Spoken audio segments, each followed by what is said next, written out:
Dance spaces were moved to a completely different campus, but apparently nobody knew that. I have no idea who was in charge of this.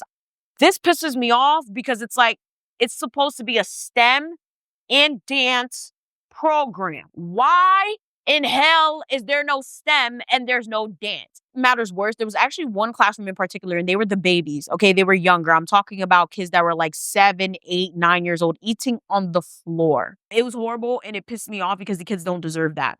Okay, they really don't deserve that. So let me just say straight up, I didn't think I was gonna have to sit here and make this video. I genuinely did not want to make this video, and I did everything I could to make sure I didn't have to sit down to make this video. However, now we're here.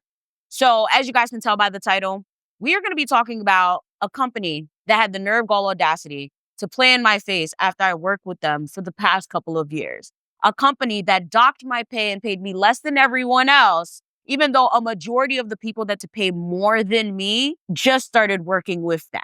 A company that when I sat here and I voiced my concerns more than respectfully, basically played in my face and told me there was nothing they can do. I reported this to literally at least 3 different organizations that can help with the situation. However, they all basically told me, since you're not a DOE teacher, since you don't fall under that line, you don't have those types of protections, basically you're an executive, et cetera, take it to civil court. I have a platform, so I'm going to use that platform. I'm not going to go to civil court and sit here and drag this out for the next couple of years when I have a platform and I can make that money with this video. Additionally, I feel like since we've been talking about teacher content and talking about how teachers are and how kids are and all of that, this video would be fitting for this channel. A lot of you guys have wanted me to tell teacher story times and stuff like that. So why not knock many birds with multiple stones? Because everything that I'm going to tell you guys in this video is more than likely going to have you guys gobsmacked, confused, and most importantly, you're probably going to look at me some type of way. However, at the end of the day, I feel like that's the whole point of this video. I have to tell my truth, even if in some ways it might make me look bad. Even if a lot of you guys would be like, well, this is not what I would have did. I would have handled this differently. Genuinely, I don't care. Until you've had your wages docked, until you've been disrespected the way I've been disrespected, until you went through exactly what I went through or something similar, I genuinely don't want to hear it. This video is for those of you guys who are going through something similar and are afraid to speak up.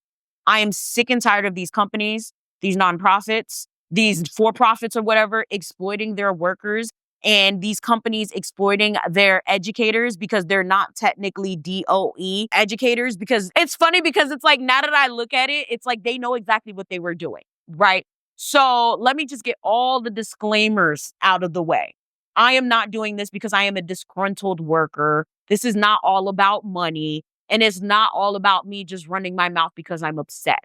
At the end of the day, right is right, wrong is wrong. And it is all about the principle. I went through the proper channels and nothing happened. So I really want to know, what would you do in this situation? Imagine getting paid $45 an hour for a job that you've been at since 2022. Literally teaching by yourself without a co-teacher that you're supposed to have due to company policy, having virtual co-teachers that literally barely do anything, spending your own money for kids to have costumes because the company doesn't want to pay for said costumes, literally going above and beyond for the students only to come back, okay, to continuously take contracts, right, to continuously do residencies and do camp, and then come back later and have your pay docked and be told, oh, well, no, it's budget cuts, right? Oh, no, it's actually, you know, there's more money going towards the STEM for the kids. There's a lot of new things we're doing for the kids. The kids have this, the kids have that, but then you go to work and you don't even have Wi-Fi. Yeah, that's basically what happened. I started with this company in 2022. I was being paid $45 an hour. Fast forward to 2025, I just did their summer camp and I was being paid $41 an hour. And literally, I was doing a lot of the work. As a matter of fact, I've always went above and beyond. I've always done more than just my job. And to be quite honest with you, that's my business. But at the same time, I want to be paid like everyone else.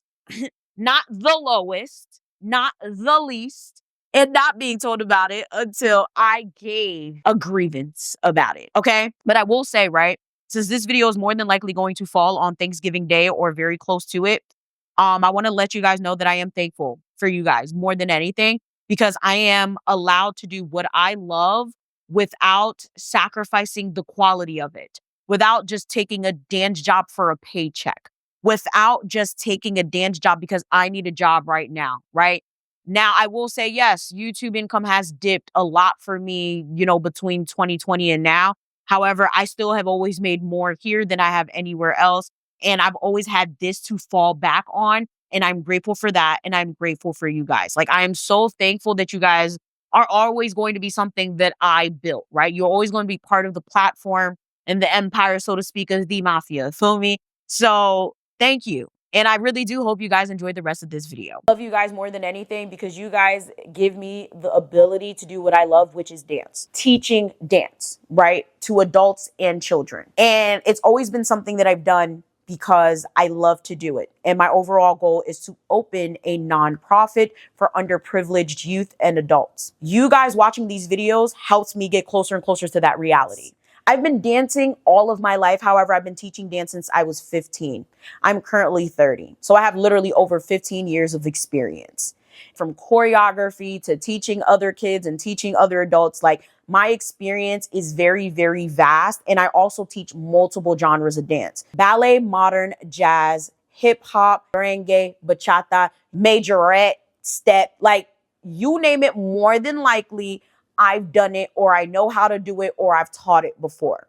I take great pride in my dance experience. And every kid that has come across me, for the most part, has learned multiple styles of dance, has walked away at least learning something new and walking out of there way more confident than they started, because I love what I do. I was told, okay, information was given to me that basically everyone was being paid more than me.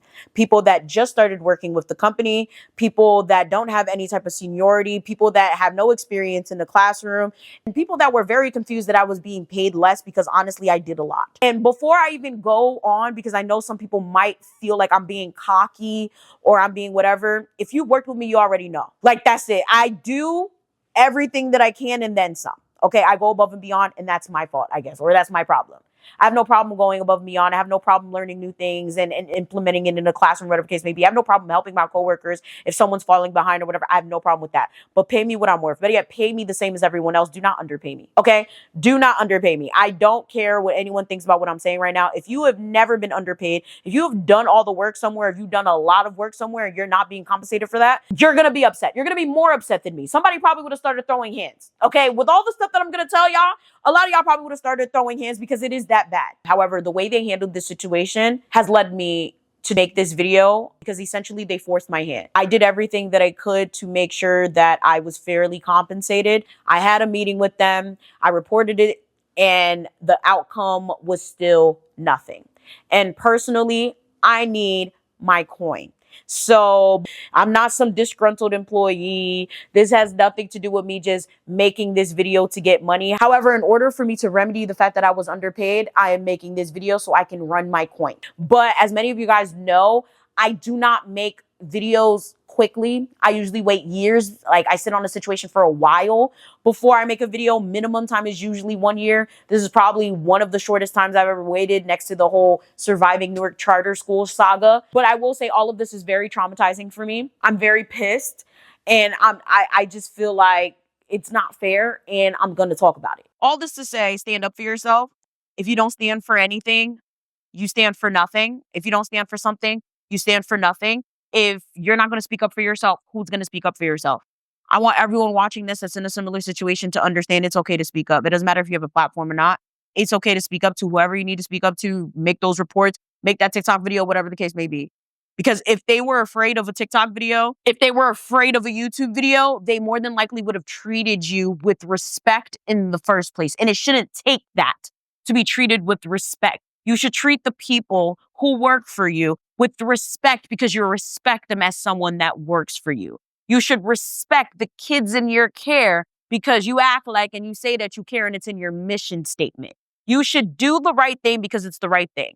This entire video, honestly, is all about principle.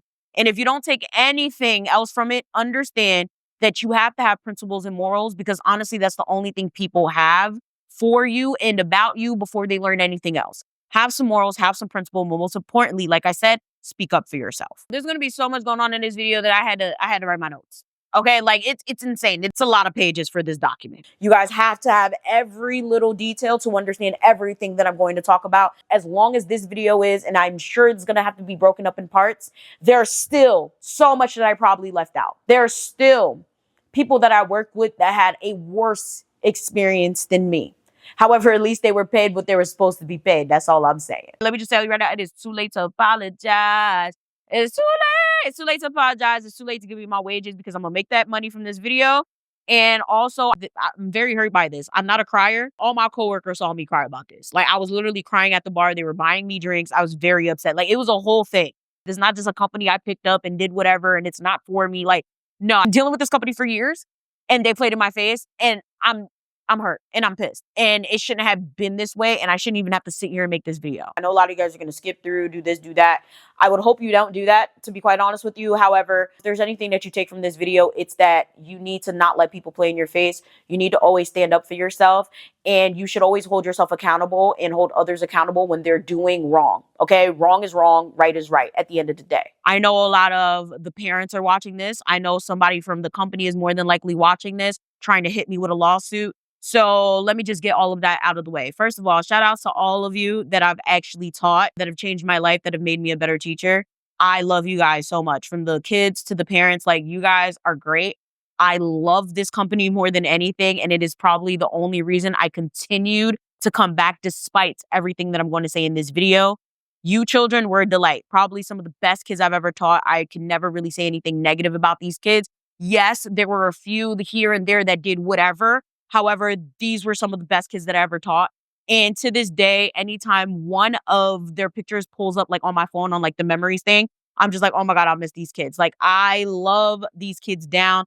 I love the mission of this company. I love what it stood for. I love the fact that it was Black owned, better yet, Haitian owned. Yes, the CEO is actually Haitian. And I love the fact that I was able to make an impact in all of your lives. For all my coworkers that I know that are watching this, shout out to y'all for validating my feelings and helping me understand that I did have options. You guys have seen me throughout this process. The group chat's still lit, even though the assignment is over, right? And thank you, honestly, because I really thought, like, maybe I was tripping, maybe I was bugging. And that's part of the reason I was kind of afraid to make this video, because it was like, am I doing too much? I've been told my whole life, okay, of having a YouTube channel, oh, well, you don't want to make her make a video. Oh, well, it's not okay to make a video about this. Oh, well, are you really going to make a video? Like, oh, you don't got to do all that. Making it seem like I'm the problem for making videos about people doing wrong things to me. If you didn't want to be a video, don't do wrong things. Like, I'm just trying to, like, whatever. I'm just genuinely trying to understand. Like, at the end of the day, like I said, God gave me a platform for a reason, and I'm going to use that platform for whatever it is that I see fit, but especially to speak up for myself and speak up for these kids, because they're not being treated accordingly. And a lot of the parents don't really understand what goes on in these programs. They're given a nice little pamphlet, a nice little packet, a cool little orientation, maybe a little gift or whatever. They drop their kids off. They pick their kids up. Their kids don't speak about what's going on. We as teachers don't see the parents enough to say anything that's going on. And honestly, part of the reason for this video is keeping myself accountable as well. I feel like I dropped the ball in a lot of instances, and I should have never went back to this company. I feel like even though I did spectacular, my team in Brooklyn did spectacular. My team in Manhattan did spectacular. We all could do better. We did amazing, but there are certain things we should not have allowed to have happened. So let me just say, there's certain things I'm going to say about my coworkers in here that you guys might feel some type of way about, but more than likely I said it to your face, or you are already privy to how I felt. So let me just say straight up, I am sorry if it does come off wrong. And I do apologize if I do offend any of you in any type of way, because that's not the point. But facts are facts. However, the title, the resources, and the thumbnail have exactly what organization I am talking about. Do with that what you will. Do not go attack these people. Do not go harass these people.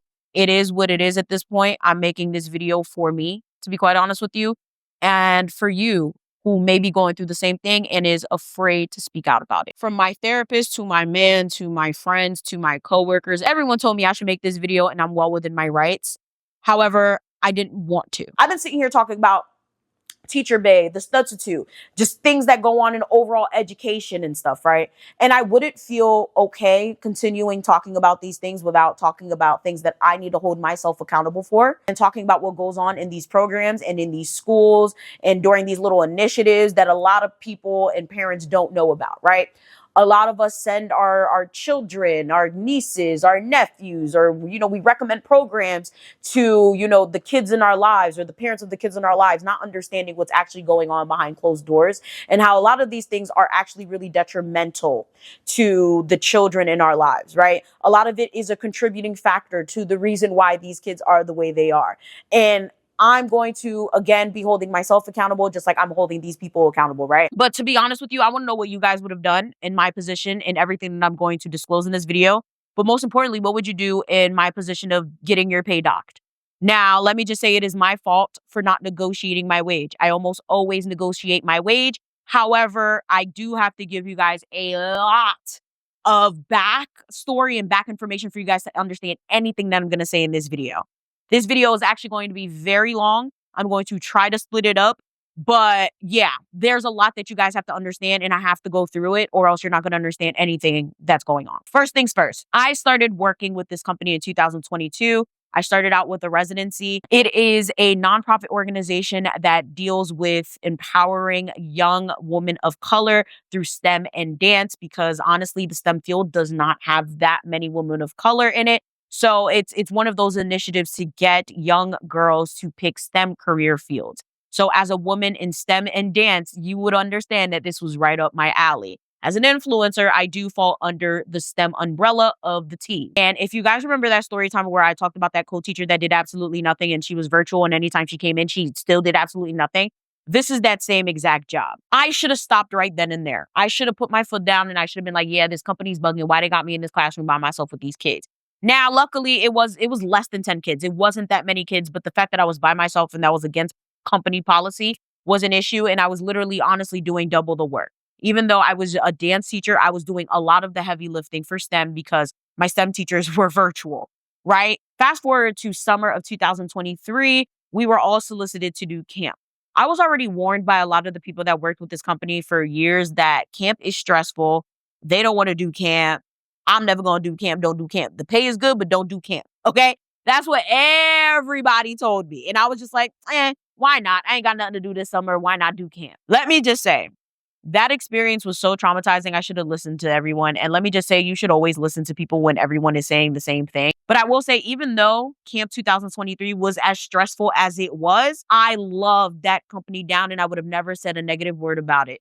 Okay. And that's the scary part about this, because I should have never went back, and I should have pushed more. So key things that you guys have to understand about this is the logistics, right? Most of the time at the end of each module, whether it is a residency or a camp that we had, you have to have a performance. Okay. It's very, very performance based. So the first one that I had was where the kids would make their own music, right? The other one was wearable tech. They had another one that was more sciencey based, that dealt with the lungs and stuff and social justice. They had another one which was new, which is what I did this year, which was AI and green screens. Like, literally, the company's initiative on paper is phenomenal. The company's mission statement is great, and I fell in love with it. I loved working with my coworkers. They're honestly some of the best coworkers I've ever met in any field. I loved the kids. Honestly, some of the best kids I've ever worked with, some of the most talented, even the ones that never danced a day in their life, talented. All right. Loved this place down to the point where I could tell you right now, I would have never said anything negative about this company at all. I wouldn't have. Also, more logistic things that you should note. This company used to have residencies. They no longer have residencies. Now they only do pop-ups in summer camp. Very important. Very, very important for the rest of this video.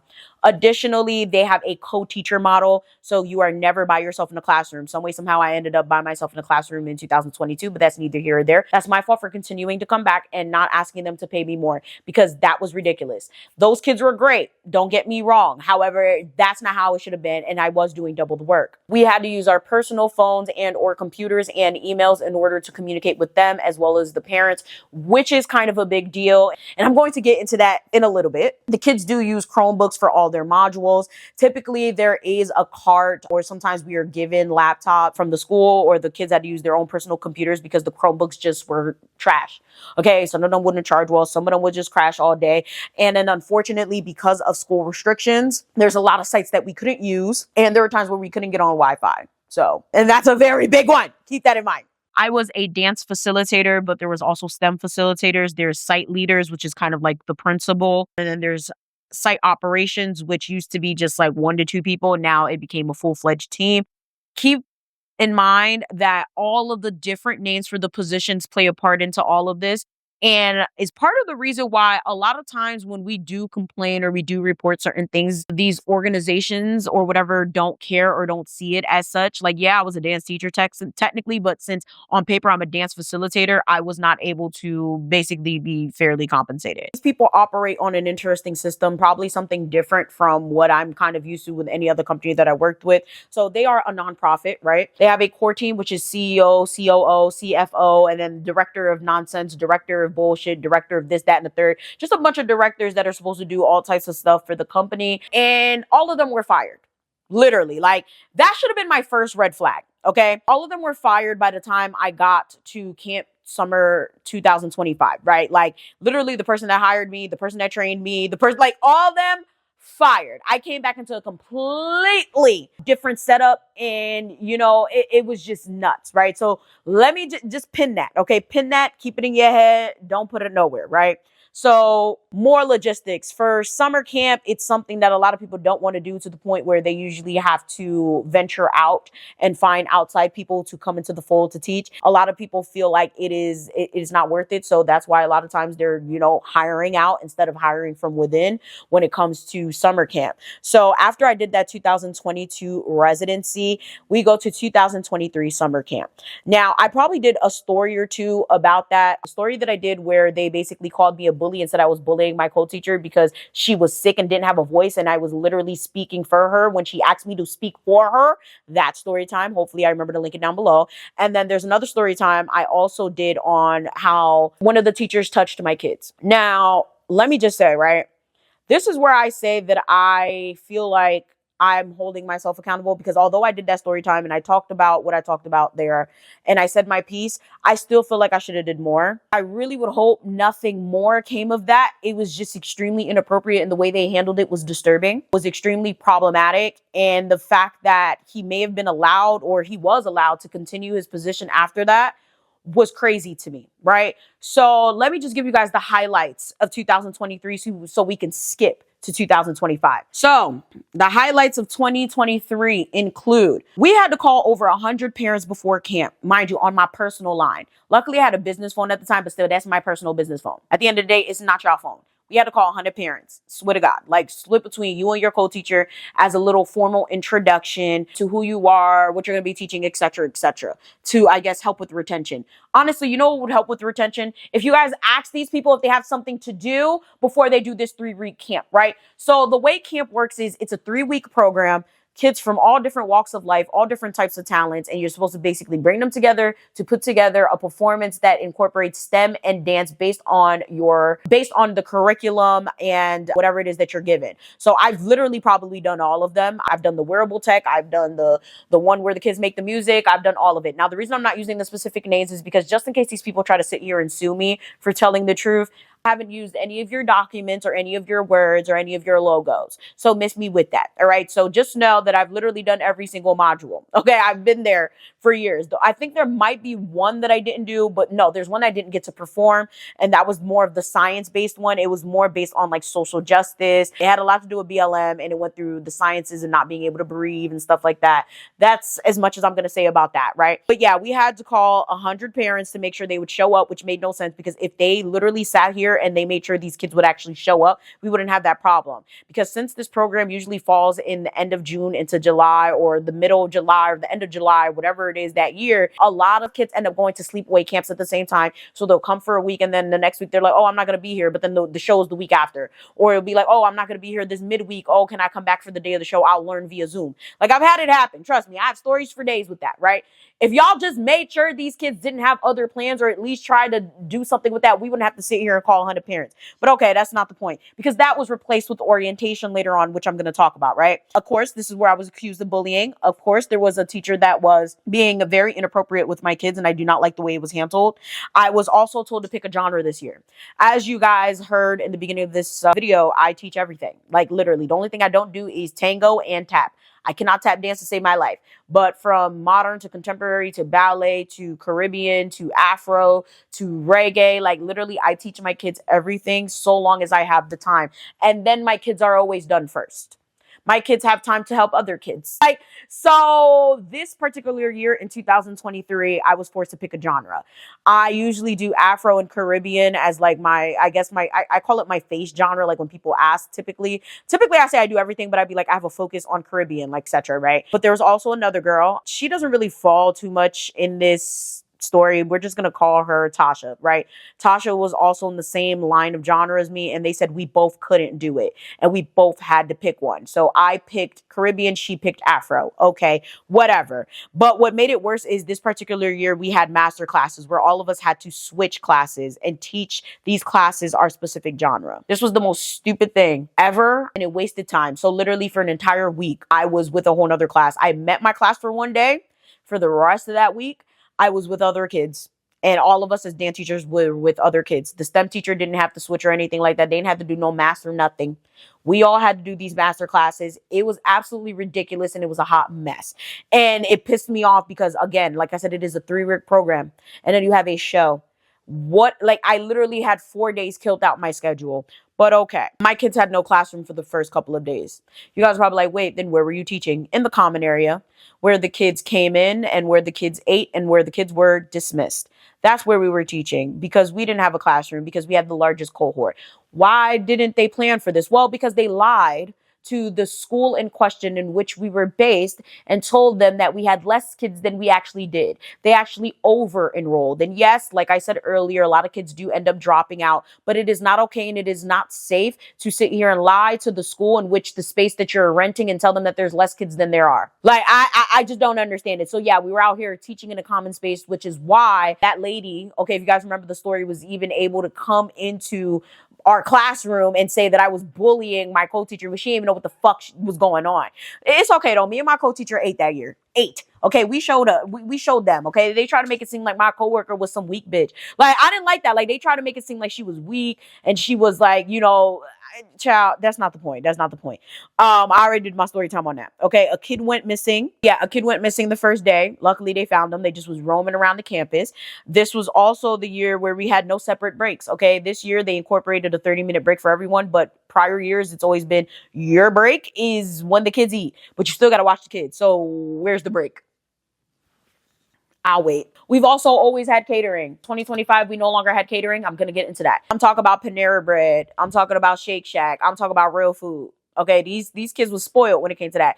But it was okay for us to eat with them only because it was like, all right, we was eating this food instead of going out and buying food. We ain't had to buy nothing. We just ate with the kids. But it was just like, we're still working. It's not really a break though. Grown behind adults were talking about my kids, and I ain't like that. To this day, it's something that still irks my nerves when I think about it. Literally around showtime, I had one of the execs talk about how these kids supposed to be dancers, or how y'all supposed to be teaching these kids and they don't know stage right from stage left. They don't know upstage from downstage. They know Mind you, the kids knew. It's a high stress environment for the kids too, especially when you're, shuffling them on and off stage in 2 minutes when they're supposed to be getting critiques and reblocking their dances. So that really pissed me off. There's also a situation where we had a trip to YouTube. Hi, YouTube. Yeah, the platform that we're on now. And one of the execs called one of my kids' names Ghetto to their face. Yeah. We also had these speakers that came in every morning and bored us to death, killed 30 minutes out of the day. But at least they were black, because in 2025, we had no black speakers come in. Yes. You heard that right. We had no black speakers. Yes, they were women of color, I think. I don't know. They were white passing as hell. Which, again, like, I don't want to sit here and be like, oh, well, you're not black unless you look black. Or you're not Hispanic unless you look, Hispanic or whatever. But you got a building 90% black. Okay, a program 90% black and none of the speakers are black. Be fucking for real. I can't. And then finally, the tech didn't work. Okay, let me just tell you right now. You guys are probably like, how the tech don't work? It is a STEM and dance program. I ask myself this question every day. I remind you, this was not a one-off occurrence. It wasn't just like one module didn't work. I'm talking about like consecutively, the one with the lights never worked. They had a STEP and AI situation that never worked. I will say the new one worked. The one that I just worked on with them kind of worked, but at the same time, like the logistics was messed up. It was supposed to be AI, but my kids are under the age of 13, which you assign them an AI model. It doesn't make any sense. So then they had to use green screens, but then the green screens aren't big enough to accommodate all the kids. It's just like, it don't really make any sense. Like there's the only ones that consistently work was the one where the kids were making their own music, because you can't really mess that up. Like the kids are making their own music, right? But literally every other module, like it works in the class, but it doesn't work on stage. I had to console crying children because their tech didn't work. They worked so hard to code these lights and make them flash and make them really, really pretty, make them go to the choreography, only for half of them not to work the day of the show. That is totally unacceptable. And it still continued to happen in 2025 after I was told that the budget cuts were because of the tech, focusing on tech for the kids. Where's the tech? Where's the tech for the kids, especially when the kids are still using old behind laptops? Child, I'm waiting. Yo, I just got to get through this. I got to get through this. I got to get through this. The next one is the bullying was rampant, right? And that goes into 2025, right? The bullying was rampant amongst the kids, but nothing can prepare you or could have prepared me for the bullying and the beef that was going on between Manhattan and Brooklyn, right? So there's two completely different sites operating at the same exact time, doing the same exact thing as each site, just completely different sites. Why have they not had a way or an idea of having the kids together so that this doesn't happen? I have no clue. We never even had training together until 2025, like as coworkers. So can you imagine one place is going to another place and it feels like they're kind of invading your space and you don't know them, even though you know that you're part of the same program, but it's like they're doing the same program as you, but like you don't know their dances, but it's like you think they're doing better than you, but then it's like, oh, what this person got, like it's creating a tense environment for absolutely no reason when all they got to do is, instead of taking an unnecessary trip, which the kids are bored to death by. Okay, listen, some of the trips were cool, but a lot of them were just boring. Some of the speakers were cool, but a lot of them were boring.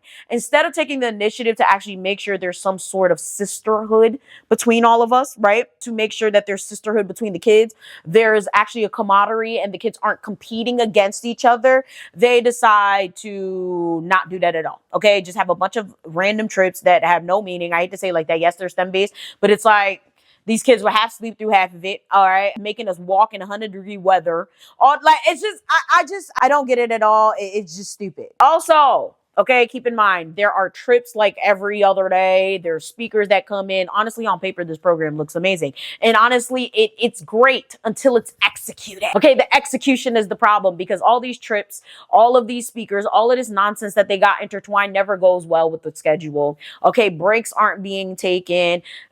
People are getting into hissy fits with each other because of lack of like minor things. They're trying to do too much to impress these donors, okay, and impress these people that aren't necessarily taking the class. The kids are. The kids need to be comfortable. The kids should have the bare basics. The parents should know that, okay, I'm bringing my kids to this program and this is exactly what's happening. So let's fast forward to 2025, right? We have a character, we're just going to name her Linda. Linda actually used to be the site leader for my location in Manhattan. However, when I went to interview, you guys were like, interview? You've been working there since 2022. I don't get it either. Yes, I said interview. When I went in for my interview and my demo, I see Linda.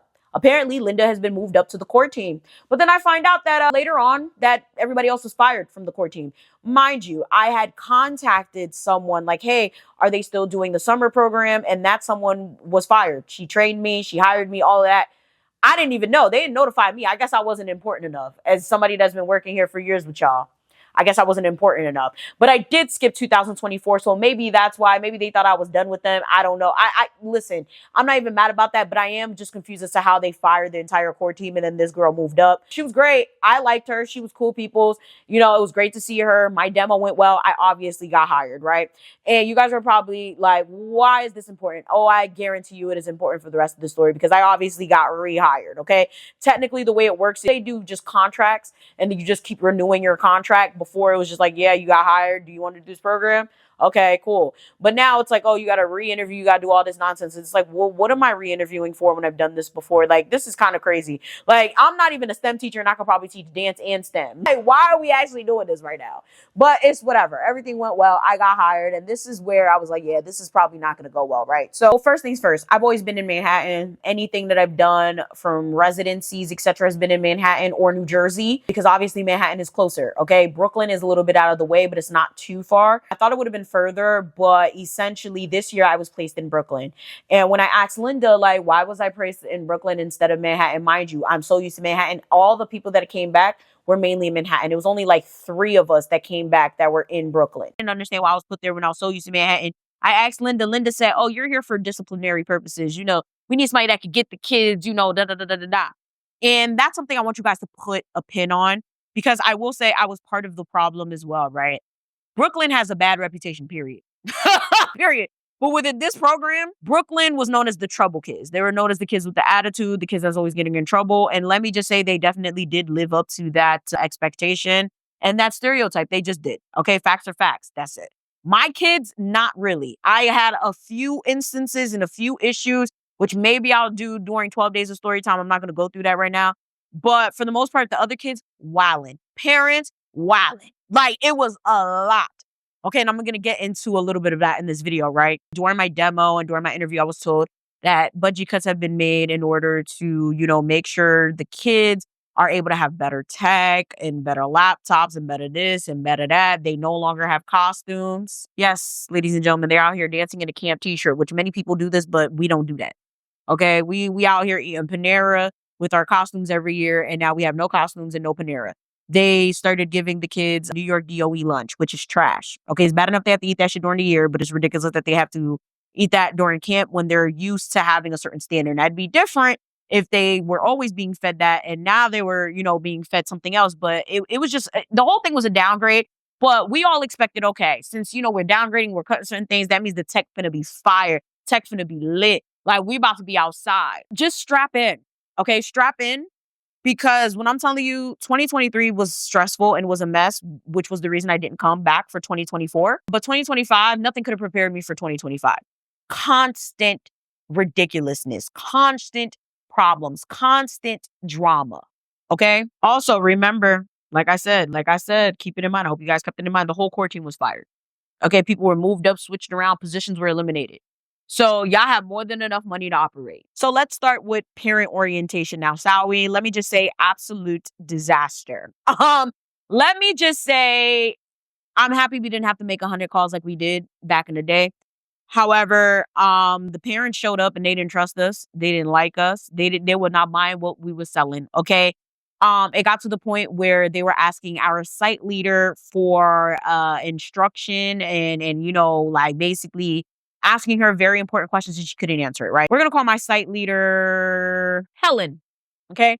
Helen, great. Love her now. I ain't going to hold you in the beginning. I didn't really care for her. I already told her that. Listen, I already said that to her face. I didn't really care for her, but eventually I started realizing the reasons I didn't care for her were reasons that were completely out of her control. During orientation, it was just like people kept asking her questions. And it got to the point where they were getting restless and they were mad and they were like, what? Like, why don't y'all know what's going on here? Like, nah, like it got to a point where literally a parent had a mental breakdown and parents were saying they do not trust us with their kids because she couldn't answer any questions. I had to step in and I was like, listen, like one of the parents, which is funny because I ended up having to kick that kid out in the end of it all because that kid really was truly problematic for everyone. That's another story for another time. I am going to touch on it in this video, maybe the next part if this video gets too long. But this particular parent was like, listen, I don't want my kid to be carrying the team. I don't want my kid to be doing all the work. She's experienced. She's this, she's that. Mind you, I had the most experienced kids in my cohort. That kid ended up being in my cohort. I had kids that were part of the Harlem Ballet, the Brooklyn Nets, kids that had danced with celebrities. Like literally, I had kids that were very talented. And she was like, oh, my kid does all this work. I just want her to be able to chill, have fun. And literally the question was like, how do you guys make sure that like certain kids are not doing more work than other kids? And no one can answer that question. I had to step in because it was bad. Like, it was like the parents was like, I feel like Helen gave, I forgot what answer Helen gave, but I feel like most of the answers that Helen gave was, I'll get back to you on that. Like literally everything was that and the parents was not having it, but it wasn't her fault. So whatever, I had to step in and I'm like, listen, I've been teaching with this company for a very long time. And I always have kids that are really advanced and I have kids that literally have 2 left feet. At the end of the day, we make sure we get them all together. We make sure they're all on the same page and no one's doing more work than the other. We make sure and we encourage all of them to work together. And there is no superstars, right? There is no divas. At the end of the day, it is a team. I make sure that all the kids are at least operating at some frequency of oneness, right? even though one might have been a ballerina since they were 2 and one probably just started dancing when they got to this program. I'm gonna make sure they all look good. Like, that's basically the gist of my response. Everybody's like, "Oh!" Like, everybody's popping this shit, child. Well, I'll tell you, I saved the day. I don't care what nobody says. I saved the day, okay? Because, well, bro, parents having mental breakdowns is crazy. If the parents was like this, you already know the kids was bugging. And was, okay, but we're not even gonna get into that because the kids bugging is a whole nother story in itself. But, whatever. Everybody's like, yo, girl, like, everybody on my team was like, girl, thank God you said something because we didn't know what to say. Like, everybody was like, we was all laughing about it. It wasn't even that serious, and at that point, I'm like, yeah, Helen bugging. Like, how you don't know the answer to these questions. But then over time, I started realizing, like, it's not her fault, right? You don't know what you don't know, and she's new. And that's another problem that I have with this. Instead of, like, promoting someone, which, funny enough, for Manhattan, they did. Okay, Tasha was actually promoted. Tasha ended up being site leader over in Manhattan. And then, they got someone new for Brooklyn. It's like, there's so many people here. Okay. As a matter of fact, there's people that have actually applied, okay, to be the site leader who have been here for years and did not get it. So I don't understand what the criteria was here. Like, I didn't apply for it because child, I don't want no parts. Being a site leader in that place? No, I'm sorry, too much. Would I do it now? Probably, if this didn't happen the way it did and I didn't have to, like, drag these people for filth. Strategically, I could have sat here and been like, oh, let me just apply to be a site leader next year, get paid double. But no, y'all never gonna see my face again at all because this is just disrespectful. And it's like, again, you have to stand for something or you stand for nothing. I feel like I can't be teaching kids about empowerment and speaking up for themselves and confidence if I'm not going to be confident in who I am, what I say, and what I do. I said what I said, I meant what I said, and I'm going to say it again, right? I got to stand for something or I stand for nothing. Moving on. Let's move on to training now, shall we? To be honest with you, I don't remember if training happened before orientation, but training was very important. Key point for me because although most of Brooklyn team was new, some way, somehow, we ended up beating all of Manhattan for trivia. Like, we were answering the questions real good. We was getting points. We was outside. Everybody was mingling. Like, I ain't gonna hold you. Like, Manhattan team was cool. We was all cool. So I thought, I don't know, because when it came to show day, they was being real apprehensive. They was yelling at our kids. It was very weird, but it all goes back to a stereotype that we all helped perpetuate, that the Brooklyn kids were bad. Even when I worked 2023 camp, yeah, like, some of the Brooklyn kids were bad. Like, not bad necessarily, mad, angry. Like, literally, there was a time where, like, one of the teachers in Manhattan tried to ask one of the kids, like, hey, like, are you okay? How are you feeling? Like, you look upset. Like, can I help you with something? And the girl literally rolled her eyes, stomped her feet, and walked off. Literally, this teacher, okay, that I was teaching with, got the girl, went to go find her teacher and made her do sit-ups. Because the fuck, like, that we wasn't playing that Manhattan. Like, we had a tight shit. Brooklyn, completely different. I ain't gonna hold you. Even when I got there, I was like, yeah, that's the problem here. They don't have any order, but at the same time, with all of us and how we treated our kids individually as well as cohorts, everything wasn't as bad as it should be. Yes, we still have behavior problems.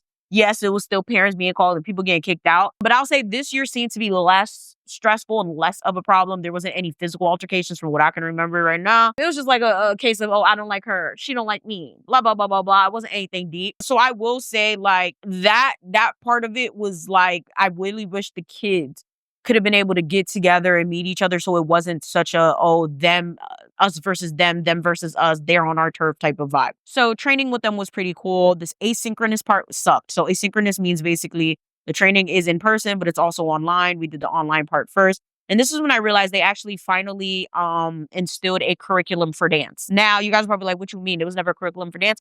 No, there's never a curriculum for dance. It's very interesting because everywhere I go, there's never a curriculum for dance. It doesn't matter if it's an after-school program, if it is a nonprofit like this one, if it's a school, almost always they never want to purchase the curriculums for dance. I don't know why. At the same time, as a dancer, especially if you have something more niche, like I'm more of like a Caribbean-based dancer, like I kind of want autonomy over my stuff. So I don't mind, but at the same time, I need to be paid and compensated for creating lesson plans and curriculums for your program. That's something that I just never liked, but it is what it is. They had a curriculum, but the curriculum was trash and it didn't have anything in it but games and relaxation. Like, okay, do this for 10 minutes. It was not the best system for these kids, to be quite honest with you. So all of us honestly just kind of did our own thing. I don't know anybody that followed that curriculum. And if they did, God bless you, because why would you do that? That's just crazy. Y'all, excuse my hair if it looks weird because I feel like this scarf moved. What the fuck? Whatever. Let's carry on. So training day. So if I'm not mistaken, I think we had 3 days of training. I believe, child, I can't even tell you. I don't even quote me on it. I know some of y'all watching yelling at the screen like, nah, it was 1 day, it was 2 days, da, da, da.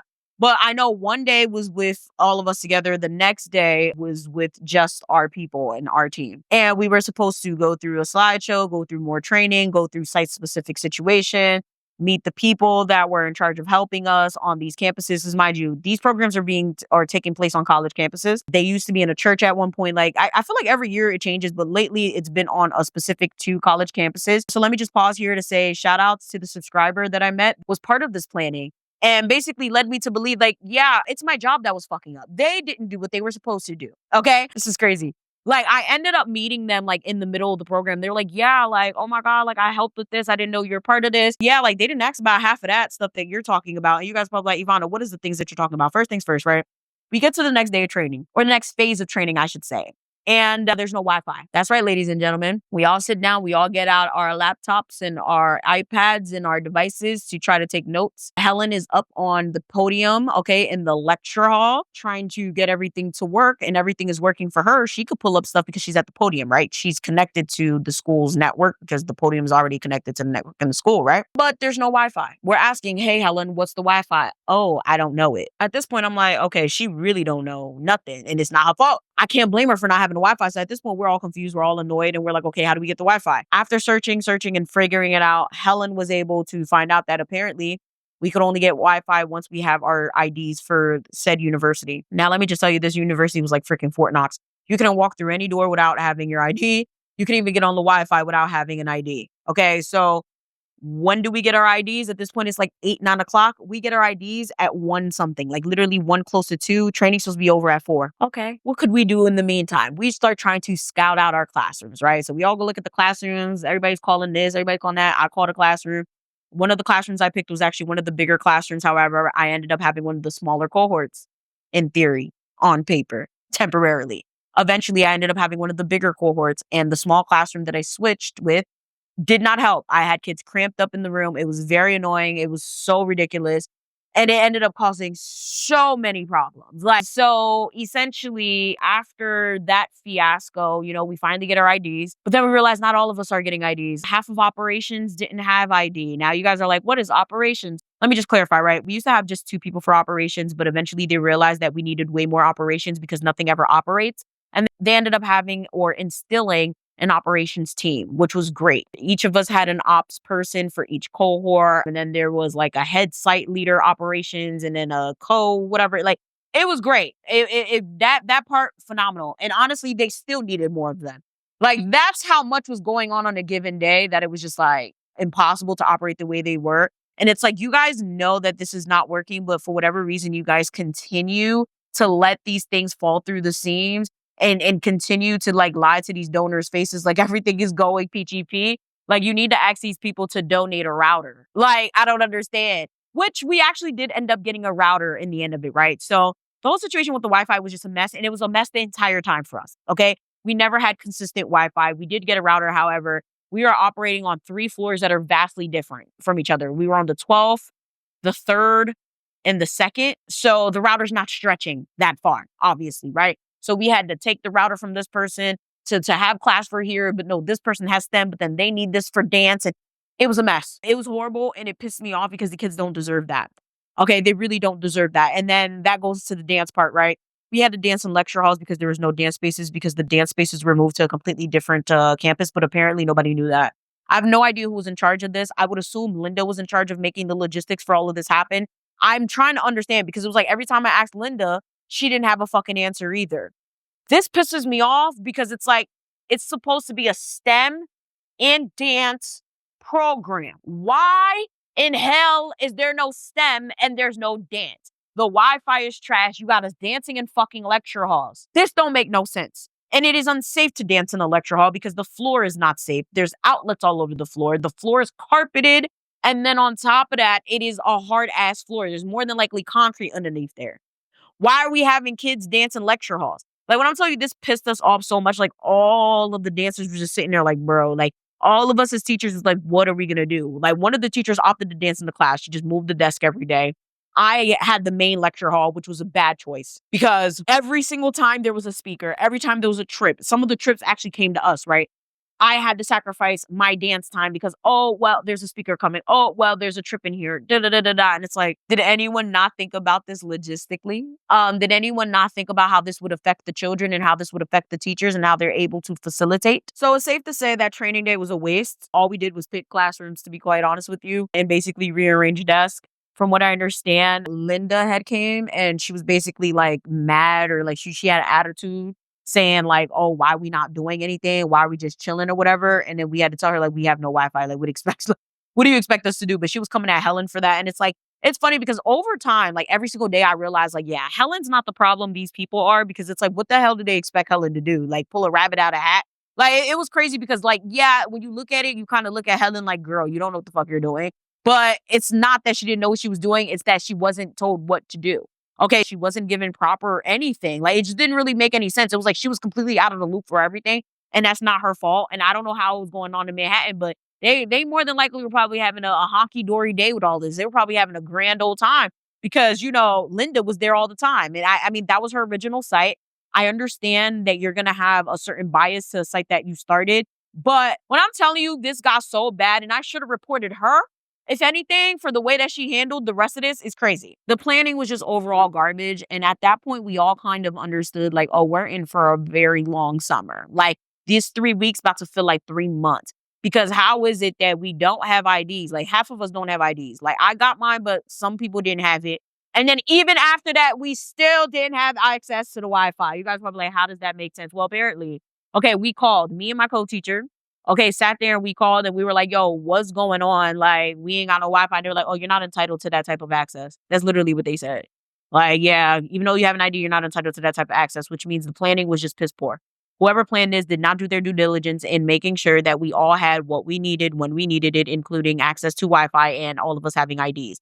And then to add insult to injury, the person that was supposed to be handling the ID situation and the access and all that, that probably would have been able to tell us like where could we practice for dance and all that, was out that day. And it was like a Friday. And I believe camp started that Monday. So it's just like, are you really joking right now? Like, it was just like, the whole thing was a sick joke. Like, it was just like every hour, it was just like, bro, like that day was a waste of time. And I think all of us kind of like left kind of annoyed and kind of pissed off. It was like, you know what, whatever, we're going to do what we got to do. You know, Monday, we're going to hit the ground running. So we thought, because the Wi-Fi was still an issue. Like I said, persisted on being an issue the entire time. But then we had the issues of the breaks, right? So like I said before, we used to have to eat with the kids, which wasn't a problem because we also had catered food. We had to go out. It wasn't that big of a deal, but legally, that's not something that's supposed to be a thing. Some way, somehow they got away with it. Personally, I didn't think it was illegal, but now that I look at it, it technically was, because we were still working while we were having to watch these kids. But that's neither here or there. It happened, whatever. Karma's a bitch. God will deal with that as it were, or as it is, right? But the break issues were so rampant, I didn't even think, there was half the time during camp I didn't get to take my break because of scheduling conflicts, right? Can you imagine, right? I'm supposed to have dance in the morning, but oh, there's a guest speaker, so you can't have dance in the morning. Or, oh, it's just going to have to be a short session. Or, oh, you're just going to have to do STEM first. Okay, so if we're doing STEM first, we need the router. Oh, you can't use the router because this other class is using the router, but they need it more than you because you guys are just doing AI, right? You guys are just doing green screens. They're doing wearable tech, and their tech needs the Wi-Fi. Okay, so what are we supposed to do? This was a reoccurring theme, okay? Oh, well, no, we have a trip, so you're not going to have dance today. Oh, well, we have this, so you can't have STEM today. Reoccurring. Every day was something else until the last week. I feel like the last week was when things got chill, but that first and second week was horrible. Okay, it was just a hot mess. It was so many things that kept going wrong. And then we have the module issue, right? So my module was AI and green screens, and that was right up my alley. I'm a YouTuber. I use AI all day. I don't really use green screens, but I know how to use one. I went to college for mass communications with a concentration in broadcast journalism and a master's in public relations. Therefore, yeah, I've used green screens. I've done all of that for projects. It's not something I use in my content, but I even have one just like freshly prepped in my office closet somewhere in our apartment. Like, I just don't really care for them, but I know how to set up all that. So one thing I really liked about this co-teaching situation is I was able to help my co and she was able to help me. Like, we made a great team. Like, we did the damn thing. So essentially we put the stuff up, like, you know, and we're trying to figure out like, okay, how are we going to teach this? Da da da da. Why is it that we go and we try to open the editing software and they didn't even bother to pay for CapCut? Yeah. Yes, ladies and gentlemen. Part of the module was for the kids to use CapCut to edit. so that they can make their edits for their choreography and stuff like that. But obviously, leading up to that, they have to make sample projects, right? Like they have to go through the lesson plan and they couldn't because they didn't pay for CapCut. I just didn't understand it. At that point, I'm just like, this is a joke. Like, did anyone plan anything? Like at this point, I start getting upset because it's like, are y'all doing this on purpose? Like, I don't know if I didn't understand it. So what my coworker had to sit here and find a new editing software that the kids could use. For us, there was a separate thing for AI and there was a separate thing for green screens. The kids had to be at least 13 years or older to use the AI. So we couldn't use the AI. So then we were forced to find a different editing software. The editing software we found was web-based, which means what? We really do need the Wi-Fi. Now, crazy enough, right? If they had just used CapCut really, or let me think, I feel like CapCut, you don't need internet. In general, for most editing software, like Final Cut Pro, you don't need internet to use Final Cut Pro. You would have thought they would have made the investment to use Final Cut or Adobe because that's standard. Most editors and most people in STEM, etc., use that. Like if you're editing stuff, it's usually Adobe or it's Final Cut. Or base level, iMovie, or CapCut. Y'all didn't pay for none of this shit. Where is the investment for the kids going? I'll wait. I'm trying to understand. To add insult to injury, while we're trying to figure all of this out, right? I have my iPad. I bring this literally everywhere. My co-teacher has her laptop, and then we have the podium that is connected to the Wi-Fi or hardwired to the Wi-Fi or the internet connection. So, we're able to do things with a breeze. Then we realize, oh shit, these kids are on Chromebooks. Not just any Chromebooks, old Chromebooks that aren't loading, that aren't charging, that are falling apart, that look like crap. And they can't do anything on them. A lot of them are not able to load the new program that my co-teacher found. It literally just, when I'm telling you, everything just kept going downhill. Like everything just kept going downhill. And at this point, we're just like, bro, like how do they expect us to get anything done when we don't have the basics of the stuff that we need? When I'm telling you, like it was so bad. Like it was to the point where my co-teacher like crashed out because we never had the router. Like we were all fighting for this router. It's so embarrassing because we're on a college campus, like one of the biggest college campuses, and we got no Wi-Fi. We're not entitled to access, and it's not their fault. We can't even blame the school because someone on our end didn't do what they were supposed to do. Okay, like it got to a point where like I think it was like a full week, and we had it edited anything, okay, because we didn't have Wi-Fi, we couldn't do any work, like, and then the trips and the speakers, everything kept cutting into everything, and then like we finally got the router. They tried to come and take the router. When I'm telling you, she crashed out. Like she was just like, when are we gonna do no work? Like she's just sitting there like I can't even say nothing to you, bruh, because at that point they gonna start looking at us like, oh, what have y'all done? What can we do? Okay, I don't know how, but the kids ended up finishing everything like early. Because at that point, we was not playing. Because it was like everybody else had the router but us. Everybody was put as a priority, And it was just like, bro, that's not right. We shouldn't have to fight for Wi-Fi. Like, this is ghetto. But we all could look forward to break time, lunchtime, right? This is when we chill.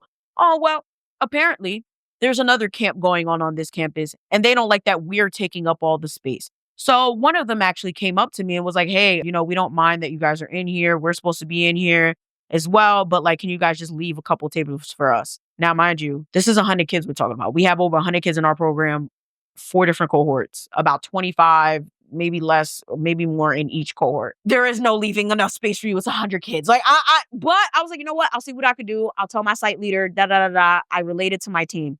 By the end of the day, these people sent a nasty message to us, okay, to my site leader and everyone else in the core team or whoever else they can contact, basically saying that we were taking up space, we're being disrespectful, they had the space first, okay?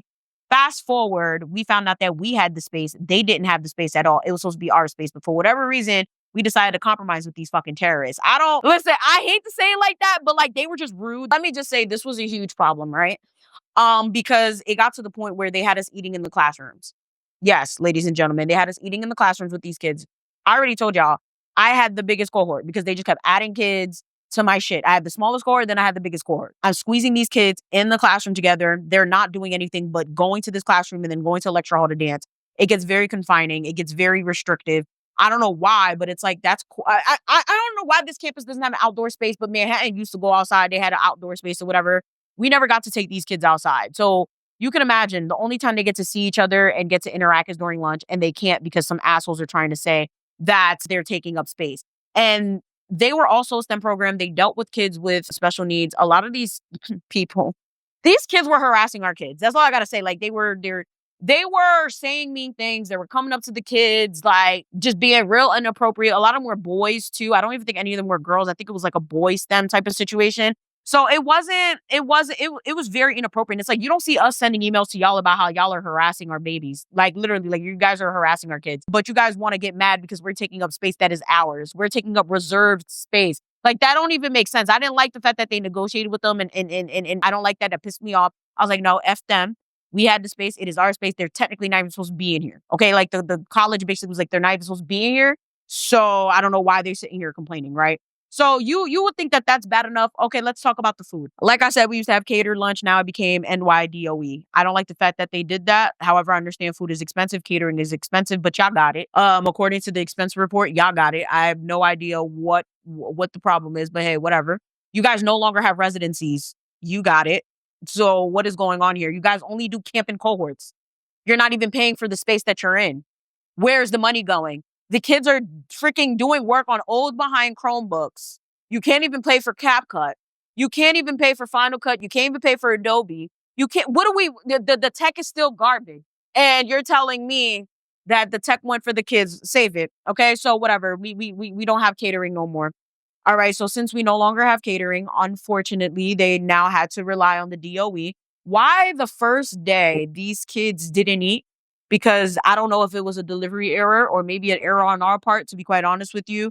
Judging from everything that I told you guys in this video, what do you think? Do you think it was them or do you think it was the DOE? Because honestly, I don't think the DOE would make such a mistake. These kids got snacks instead of lunch. Yes, snacks, chips, an apple, not a PB&J, not a ham and cheese, not a snack wrap, none of that. And a lot of these kids basically spent the day starving because they didn't get lunch. Now, most of these kids brought their own lunch once they found out it was going to be DOE. Some of the parents brought lunch to the kids, but it was crazy to think about because it's like, why would you guys go and do this and then not make sure the proper food was given to these kids? So a lot of these kids ended up starving for the day and it caused a problem. It caused the ruckus. So much so that some way, somehow, I believe one of the parents went and complained to the DOE and they pulled up to the program. Yes, ladies and gentlemen, they pulled up not once, but twice to the program to make sure that we were handling the food correctly and we were basically feeding every child that wanted to be fed and that it was only specific people giving the food because it's very finicky. Like, even though it's technically just handing food out, you can't just go and give food out, if that makes sense. Like, as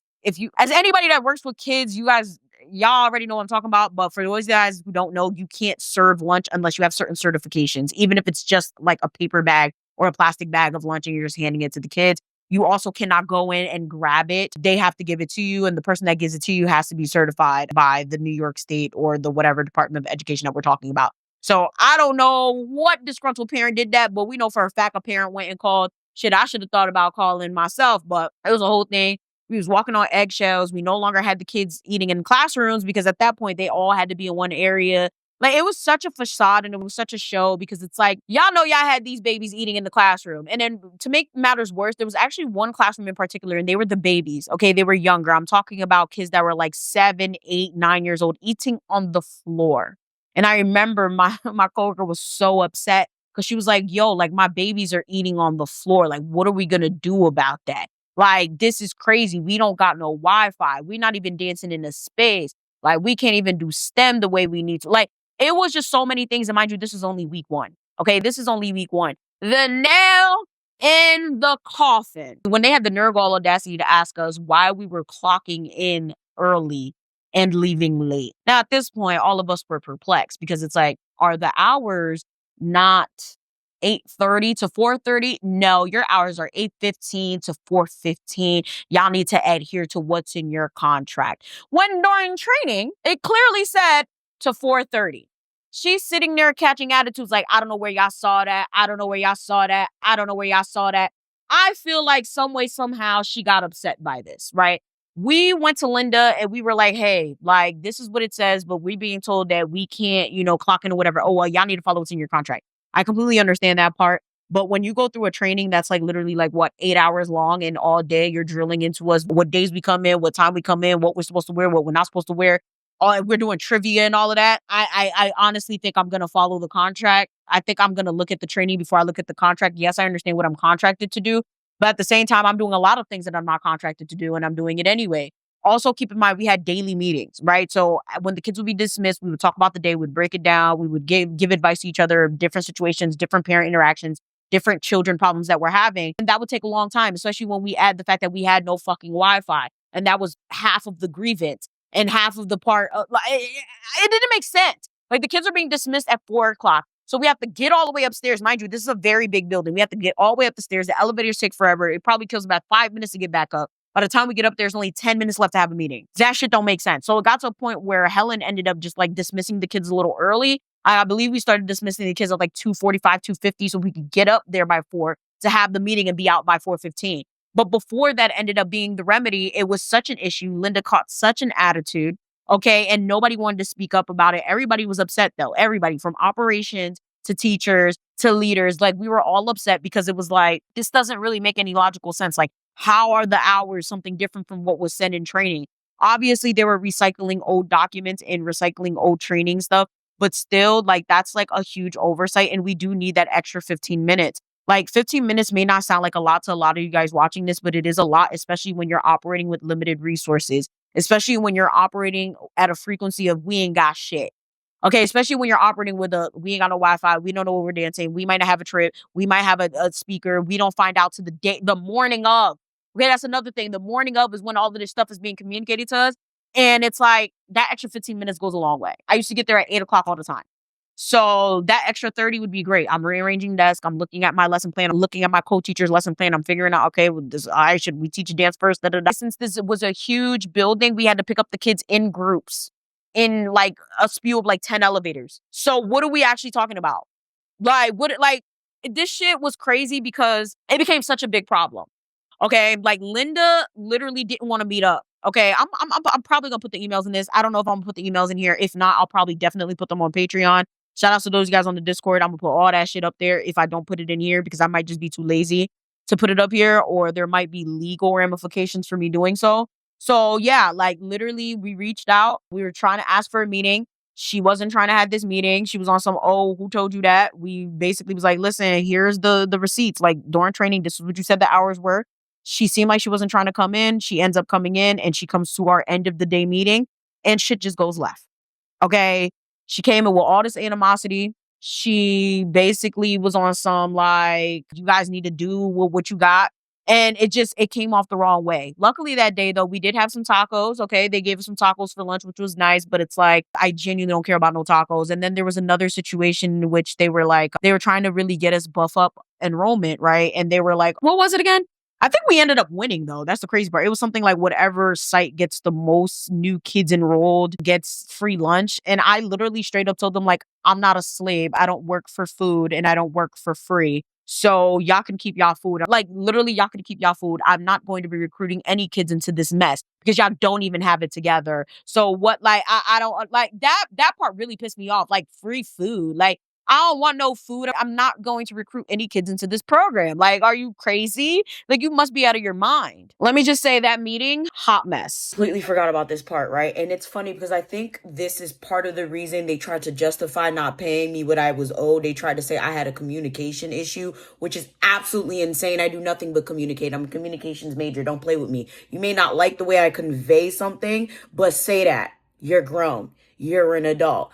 But essentially at that meeting, okay, Linda was sitting there like, everyone gets an email every day. Everyone is being told what they're doing every day. Y'all need to check y'all emails. This is about y'all not being adults, not checking your emails, not checking your messages. And I'm just sitting there perplexed. Like, what emails, what messages? No one was getting these emails. No one was getting these messages. On occasion, operations would send something, but it was not every day the way she was making it seem. Literally, we would find out a lot of what was going on from our operations person.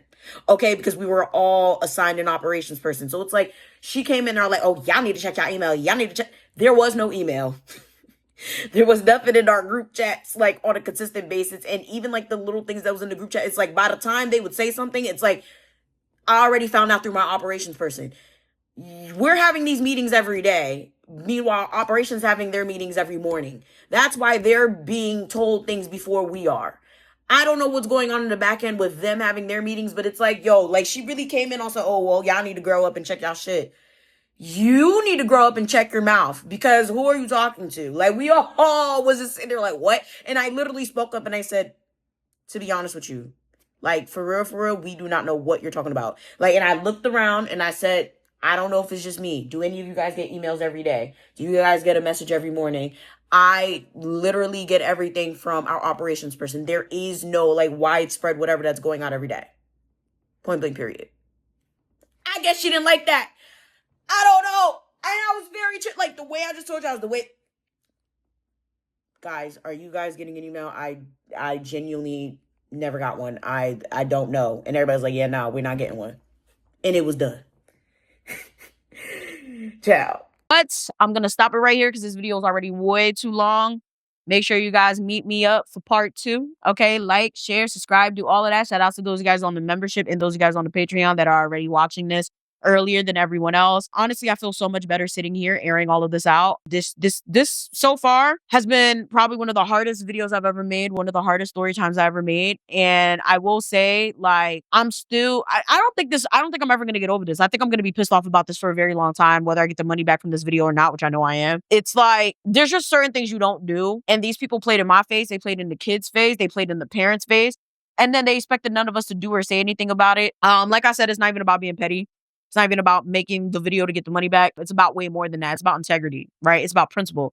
It's about, I cannot not put my money where my mouth is. I practice what I preach. I can't be out here teaching these kids about integrity, teaching these kids about confidence, teaching these kids about self-development, teaching them about speaking up for themselves. And then me, I'm sitting here silenced, or I'm like, oh, well, I don't want to burn bridges. I don't want to do that. Meanwhile, they burned the bridge before the bridge was even built. Meanwhile, honestly, the bar is in hell. We need to teach kids to have standards. It's not okay to have them dancing in lecture halls. It's not okay to have them eating on the floor because they take up too much space.